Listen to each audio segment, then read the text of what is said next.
नुआ बजार कदली गोदाम रे अग्निकांड होईछि। हुतहुत होई जलीगला गोदाम घर एवं सहदेव खुंटा थाना अंचल रे घटिछि घटना।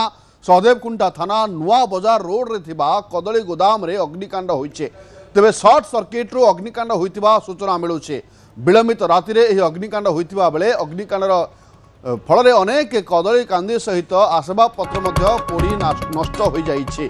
दुईटी दमकल बाहिनी पहुंची निया को आयत्त करिछि, किंतु ता पूर्व सबकिछि जली पड़ी पाउस हो जाइछि। पुणी थे कही रखुछु बालेश्वर नुआ बजार कदली गोदाम रे अग्निकांड होइछि। हुतहुत होई जली जाइछि गोदाम। तेबे शॉर्ट सर्किट रु अग्निकांड होइतिबा सूचना मिलुछि। कदली कांदी सहित आसबाब पत्र मध्य पोड़ी नष्ट हो जाइछि। आमे विजुअल देखाउछु आपनके एक्सक्लूसिव विजुअल किभଳି भाबरे कदली गोदाम रे निया लागिछि एवं अग्निशम बाहिनी मध्य निया को लिभा पई चेष्टा करथिले। अक्लांत परिश्रम पर बहुत समय पर निया को आयत्त करा जायतिला सत, किंतु सबू जली पड़ी पाउस हो जाइछि। विजुअल आपण देखुथिबे जे राति अंधार भितर किभଳି भाबरे केते जोर रे कदली गोदाम रो निया बाहरुछि। हुतहुत जली जाइछि कदली गोदाम। सहदेव कुंडा थाना नुआ बजार रोड रे थिबा कदली गोदाम रे एही अग्निकांड घटिछि। तेबे शॉर्ट सर्किट रो अग्निकांड होइतिबा सूचना मिलिछि।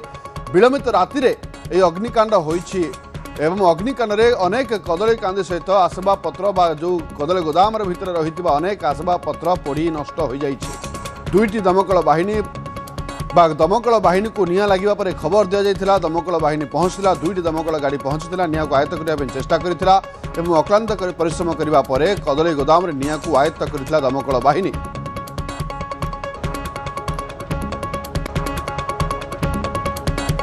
तेज कदली गोदाम रे कौन होई पारे कारण निया लागिबार कारण ताहा मध्य अनेक प्रश्न। प्रकृत में कौ कारण जो अग्निकांड घटिला एवं कदली गोदाम रे जेहेतु अनेक कदली पत्र सुखिला कदली पत्र थाई पारे एवं अनेक सुखिला पत्र कुटा रही थाई पारे जो हुए तो ये गोदाम निया लागिबार सहज होई थाई पारे एवं कौन होई थाई पारे कारण एवं ताकू नहीं मध्य वर्तमान अनेक प्रश्न रही। प्रसन्नजित दास अधिक अपडेट पर जोड़ी होती फोन लाइन। प्रसन्नजित, कदली गोदाम रे विलंबित रात्रि निया लागिछि एवं पूरा जली पड़ी छारखार हो जाइछि।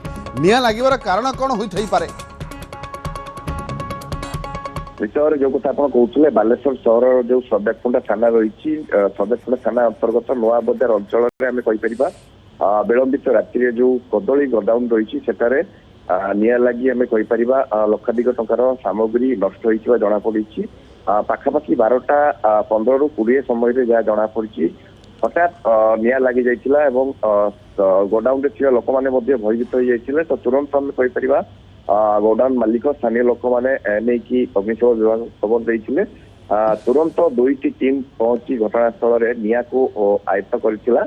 जहाँ जना पड़ी प्राथमिक तदंत शॉर्ट सर्किट रु हुए तो निया लगी थाई पारे।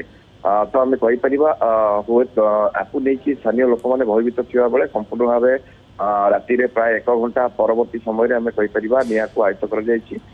किंतु बड़ कथा हूँ जो कदली गोडाउन रे कदली गुड़िक गच्छित रही एवं ता सहित आसबाब पत्र सामग्री गुड़िक संपूर्ण भाव जलि पाउस हो जाइछि। आपको नहीं आम कहीपर अग्निशम विभाग और पुलिस पक्षर अधिक तदंत करपटे मालिक लक्षाधिक टंकार सामग्री नष्ट को लेकिन एक प्रकार चिंता प्रकट करपटे आम कहीपर जेहेतु प्राथमिक तदंत जना पड़ी शॉर्ट सर्किट रु निया लगी कथा ताकू देखिए अग्निशम विभाग बर्तमान अधिक तदंत कर। प्रसन्नजित, जो कदली गोदाम रे निया लगी कदली गोदाम टे क्यों भाव रही अर्थ तार छात केमती रही कारण कदली गोदाम रे साधारणतः कदली गुड़िक कंचा थाए एवं हुए तो आउ किसी दहनशील पदार्थ रही कि कदली गोदाम भितर जहाँ कि निया को अधिक मात्रा इंधन जोगाई देखो जहाँ जना पड़ी एडवेस्टर घर सेठारे कदली गुड़िक विभिन्न समय आसी थाए गच्छित रही थाए। सेठारु बालेश्वर सहर को विभिन्न स्थान को व्यवसाय कदली गुड़िक जाई थाए। जेहेतु गतकाली विलंबित राति आम कहीपर विद्युत शॉर्ट सर्किट तार रु निया लगी कथा कहुच्छी प्राथमिक तदंत जना पड़ी। किंतु वर्तमान पर्यंत स्पष्ट होनी सठिक कारण परवर्ती समय अधिक तदंत है स्पष्ट हम चित्र। किंतु प्राथमिक पर्यायर जहाँ जना पड़ी तार इलेक्ट्रिक तार शॉर्ट सर्किट रु निया लगी हुए तो यह शॉर्ट सर्किट रु निया लगी थाई पारे। किंतु जो खबर आपण कहउचंती जे विलंबित राति पाखापाखि 12टा परे हुए तो निया लगी थाई पारे, किंतु कदली गोदाम टे संपूर्ण पोड़ी नष्ट हो जाइए। धन्यवाद प्रसन्नजित अधिक सूचना पाई।